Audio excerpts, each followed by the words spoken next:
किती हा त्रास बाई, किती सहन करायचा. मला तर आता सहनच होत नाही. आणि किती हा घरभर पसारा करून ठेवला ह्या कार्टीत. मला ना हा काहीच सहन होत नाही. आता हे घरी आले ना, मी सांगून टाकणार आहे सगळं की आज ना मी काहीच लपवणार नाही. मला खूप त्रास होतोय आणि मी आज सगळं काही ते खरं खरं सांगणार आहे. वाद झाला आता हे. बायको, ए बायको, आले आले. दार उघड. ऐका ना, मला ना खूप महत्वाचं बोलायचंय तुमच्याशी. आईला हे बायका ना, घरात आलो नाही आलो पाऊल ठेवायच्या आधी बडबड चालू. हे पकड, जा आधी पाणी आण. हा आणते. हे या पाणी.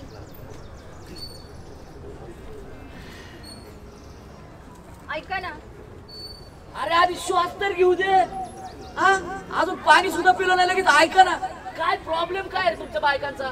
अहो मला तुमच्याशी खूप महत्वाचं बोलायचंय. जा आधी चहा ठेव आणि नंतर काय असं सांग मला. चहा आण, पाणी आण, सगळंच आणत बसते. तेच करत बसते मी आता. हे घ्या चहा आणि ठोसा.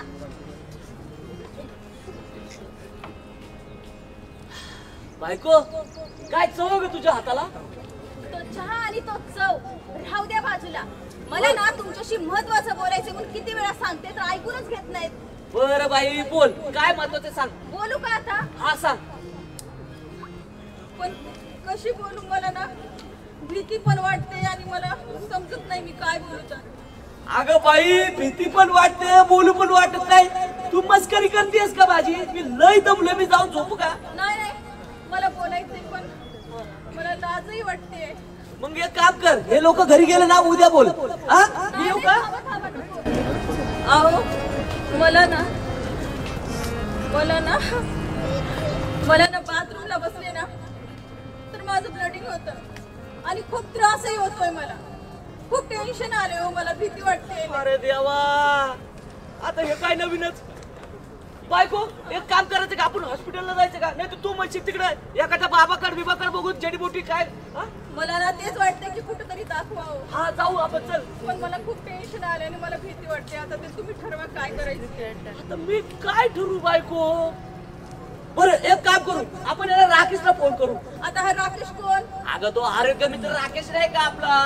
अहो मी तुमच्याशी बोलू शकत नाही नीट. त्यांना काय बोलणार आहे आणि त्यांना काय समजणार आहे? अगं बायको, तो राकेश मोठ्या मोठ्या डॉक्टर लोकांसोबत उठतो बसतो, त्यांना आपल्याला चान्स सल्ला तरी देतो. हॅलो राकेश. हा बोल रे. कुठे? अरे आहे इथे, बोल. अरे घरी जरा काम होतं, येतोस का जरा? काय रे, काय काम काढलं? अरे म्हणजे तसं नाही रे, जरा आपलं जरा बायको जरा आजारी होती म्हणून तर घरी आलो. बोलतो बाबा, फोन मध्ये दाखवता येत नाही, अडचण आहे, समजून घ्या. बरं बरं बरं, येतो मी. हा बरोबर,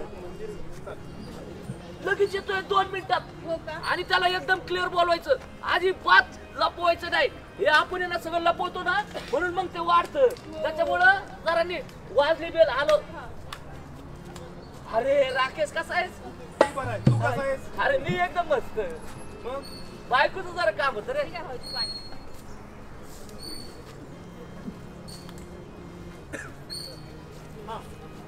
बोल रे, काय काम होतं? तू बोल ना. नाही नाही, तुम्ही बोला, मी नाही बोलणार. हे बघ, त्रास कोणाला आहे, मला का तुला? अहो हो, पण तुम्ही बोलले तर काय होईल? हे बघा वहिनी, जर तुम्ही बोलला नाही तर मला कसं समजणार? आणि जर मला समजलंच नाही तर मी तुम्हाला सल्ला कसा देणार? पण भाऊजी, मला ना बाथरूमला बसलेला मला खूप त्रास होतो. वेदना खूप होतात. मला सहन नाही होत ते काहीच. त्रास होतो म्हणजे नेमकं काय होतं ते नीट सांगा मला. बाथरूमला बसले ना ब्लिडिंग होतं माझं. जळजळ होते. खूप त्रास होतो. ब्लिडिंग होतं? वहिनी, हे जे ब्लिडिंग होतं हे फ्रेश असतं का थेंब थेंब गळतं असं काही? फ्रेश असतं. पण माझं वजनही कमी होतं. पण वजन का कमी होतं ते मला समजत नाही. हे बघा वहिनी, तुम्हाला वाटेल की मी तुम्हाला घाबरवतोय, पण तसं काही नाहीये. मी फक्त एक शंका बोलून दाखवतोय. फक्त तुमचं काम एवढंच आहे की या शंकेचा शंकासूर होऊ देऊ नका. म्हणजे तुम्ही जे सांगताय की थेंब थेंब ब्लड येतं, तर ते पाईल्स असू शकतं किंवा फिशर असू शकतं. ते काय असतं? तो एक गुदद्वाराचा आजार आहे. आपल्याला काय कळत नाही बाबा ते काय आहे. हा?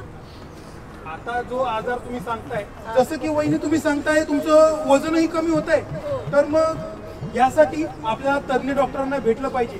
याचं कारण असं आहे की तुमचं वजनही कमी होत आहे, तुम्हाला ब्लिडिंगही होत आहे, आणि तुम्हाला जर जाणवलंय की मोशनला हे ब्लीड चिटकून येतं, किंवा कधी काळ्या रंगाची संडास झाली, किंवा तुमचं वजन कमी झालं हे समजलं.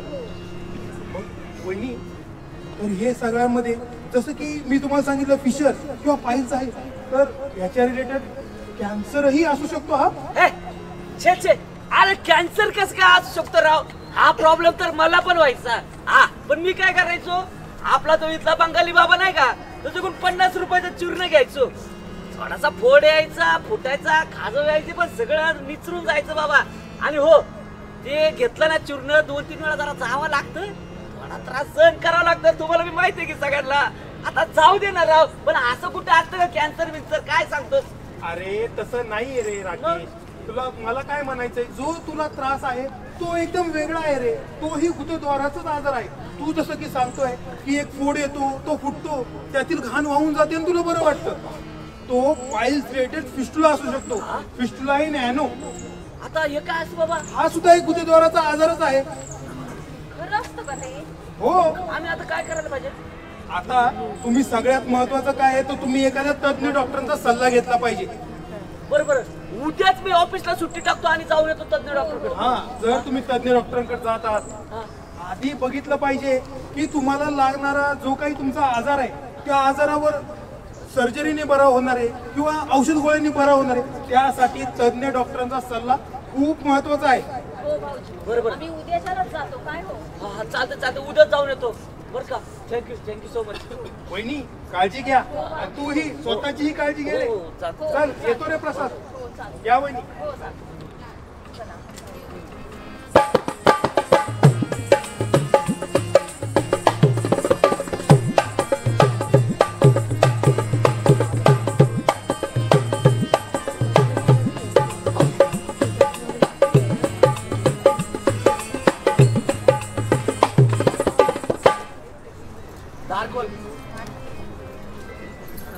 बापरे, किती गरम होते ना. हा, खूपच गरम होते. हे घ्या चावी. जा, फॅन लाव. हा, हा. बाई, कसलं गरम होतंय, किती ऊन पडलंय हे. पण बायको, आज डॉक्टरचं ऐकून मला एकदम खुश झालो मी. तर तुला काय बोललो डॉक्टर? हो म्हणले ना काय ते, काय म्हणले की ते सर्जरी करणारच आहे. अच्छा, सर्जरी करणार आहेत बिना टाक्याची. बिना टाक्याची? हा, पेनलेस सर्जरी. Painless surgery? जाऊ द्या हा. ना, एका दिवसात घरी सुद्धा म्हणले. हा, ते म्हणले एका दिवसात घरी म्हणजे सुद्धा. मी तर किती घाबरत होतो, मला फार थंडी ताप आला होता. ते जाऊ द्या, आधी भाऊजींना फोन करा आणि बोलावून घ्या, कारण त्यांना पण विचारून घेऊ ना आपण. हा, त्याला तर सांगितलं पाहिजे. आरोग्य मित्र. अरे फोन कुठे गेला? हॅलो. हा, बोलणार आहे. अरे कुठे आहेस? आहे, मी येतोय. अरे तू सांगितल्याप्रमाणे आम्ही गेलो होतो दवाखान्यात. हो हो, हो, आणि लवकर ये घरी, जरा सांगायचं होतं. बरं येतोच. आला म्हणला, 2च मिनिटात येतोय. हा? त्याला आलं का सगळं समजून सांग, आणि चहा ठेव आधी. आला वाटतं. अरे थँक्यू सो मच राव, तू सांगितलं आणि आम्ही तज्ञ डॉक्टरांकडे गेलो. काय सल्ला दिला तज्ञ डॉक्टरांनी. ठीक आहे भाऊजी, पाणी. मला एक सांगा, तुम्ही डॉक्टरांकडे गेलात, काय सांगितलं त्यांनी? तू सांग. त्यांनी सांगितलं ना आम्हाला. ते काय म्हणले, सर्जरी बिना टाक्याची, ते पण पेनलेस सर्जरी. हा. हो, आणि हो, सगळ्यात मोठी गोष्ट म्हणलं तर काय, एका दिवसात घरी सुद्धा. तुम्ही नक्की हॉस्पिटलला गेला होता का शॉपिंगला गेला होता बरं? काय भाऊजी? अरे म्हणजे शॉपिंगला पण एका जाणार. दिवसात घरी सुद्धा? हो. तेच बोलले आम्हाला. हा. अरे एका दिवसात घरी सुद्धा कसे असेल? कुठलीही सर्जरी एका दिवसात कशी घरी सोडतील? ते आता त्यासाठी- आपल्याला काय कळतं राकेश? अरे त्यासाठी तुम्ही तज्ञ डॉक्टरांना भेटले पाहिजे. तज्ञ डॉक्टरांकडे जर तुम्ही गेला असतात तर त्यांनी तुमचे इन्व्हेस्टिगेशन केले असते. कसं भाऊजी असं? इन्व्हेस्टिगेशन म्हणजे आणि ते अय्या. काय असतंय? तोड तो तसलं वाला करे. अरे तसलं नाही रे. इन्व्हेस्टिगेशन म्हणजे तुम्हाला होणारा आजार का होतोय, त्याचं कारण काय, हे सगळं जाणून घेणं म्हणजे त्याचं निदान करणं. भाऊजी आम्हाला तर हे काहीच माहिती नाही. हे बघा आता जसं की वहिनी तुम्हाला ब्लिडिंग होत आहे तर त्यासाठी पर रेक्टल एक्झामिन किंवा त्यापेक्षाही ॲडव्हान्स म्हणजे व्हिडिओ प्रोक्टोस्कोपी. व्हिडिओ प्रोक्टोस्कोपी म्हणजे काय असतं तर व्हिडिओ प्रोक्टोस्कोपी म्हणजे एक छोटासा कॅमेरा आपल्या गुदद्वारातून आत सोडला जातो आणि तो आतील फोटोज इमेज हे काढून आपल्याला बाहेर त्या आजाराचं निदान केलं जातं. अरे पण राकेश, आपल्या खालच्या फोटो त्या डॉक्टरला कशाला दाखवायचे? ते असणार नाहीत का आपल्याला येड्या? अरे तसं नाही, हे फोटो बघून आपल्या आजाराचं निदान केलं जाणार आहे आणि याच्यावर कळणार आहे की तुम्हाला सर्जरी लागणार आहे का तुमचा आजार औषधं किंवा गोळ्यांनी बरा होणार आहे. असं असतं का? हो. आता आणि त्याच्यापेक्षाही चांगलं जे की वहिनी म्हटल्या त्यांचं वजन कमी होतंय याच्यासाठी कोलोनोस्कोपी हा एक चांगला उपाय आहे. कोलोनोस्कोपी? कोलोनोस्कोपी काय आहे तर कोलोनोस्कोपी एक पाईप ज्याला कॅमेरा असतो तो पाईप आपल्या गुदद्वारातून आत सोडला जातो आणि मोठ्या आतड्यांची आतून सगळी तपासणी केली जाते. म्हणजे आतील फोटोज व्हिडिओ काढले जातात आणि आतमध्ये असणारा जो काही छोटे छोटे अल्सर्स आहेत, पॉलिप्स आहेत किंवा आतमध्ये असणारा आतड्यांच्या मध्ये असणारा अल्सर किंवा त्यामध्ये असणारा अडथळा स्पष्टपणे जाणवून येईल. हे तर लईच अवघड आहे रे. हा? त्याच्यामध्ये अवघड काहीच नाहीये. तर हे सगळं तज्ञ डॉक्टर आपल्या ओपीडी मध्ये लोकल अनेस्थेशियाच्या खाली सर्रास करू शकतात. हे इन्व्हेस्टिगेशन असतं का? ह्या सगळ्या गोष्टीला म्हणतात इन्व्हेस्टिगेशन म्हणजे तुमच्या आजाराचं निदान करून घेणे. आपल्याला काहीच माहिती नव्हतं खरंच. दादा वहिनी ओय, बोल ओय, अरे काय बने हो तिकडं. दादा, काय शेट? आले आमचे टॉयलेट वॉचमॅन आहेत ते. अहो ते आहे ना, ते कोणतं ते सारसबाग तिथला सुटलेला पेन येतो. हा, रस्ता चुकला इकडे आलाय ते. तुम्हीच लाडावून ठेवलाय. तुम्हीच हे लाडावून बघा ठेवलाय. मला काय म्हणायचं तुमचं वहिनी हे तुम्ही जे म्हटलात टॉयलेट वॉचमन म्हणजे हे नक्की काय आहे? अहो त्याचं काय भाऊजी, तासन तास ते बाथरूम मध्ये जाऊन बसतात. मग ते फोन आणि ते त्यांचं ते बाथरूम ते त्यांचं विश्व तेवढंच आहे, बाकी काही नाही त्यांच्या अगं जीवनामध्ये. बायको, लोक बाथरूम मध्ये गेल्यावर बाथरूमच करतात, दुसरं काय करणार आहे बाथरूम मध्ये बसून? तू सांग बरं राकेश, लोक बाथरूम मध्ये काय करू शकतात का? हे बघ बाथरूम मध्ये काय करू शकत नाही याचं असं नाही.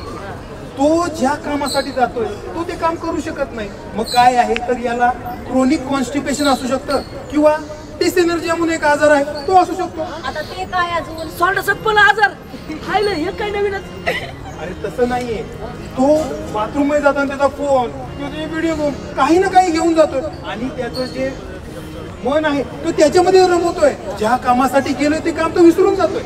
हा. बरोबर आहे. तर हा असतो डिसएनर्जी.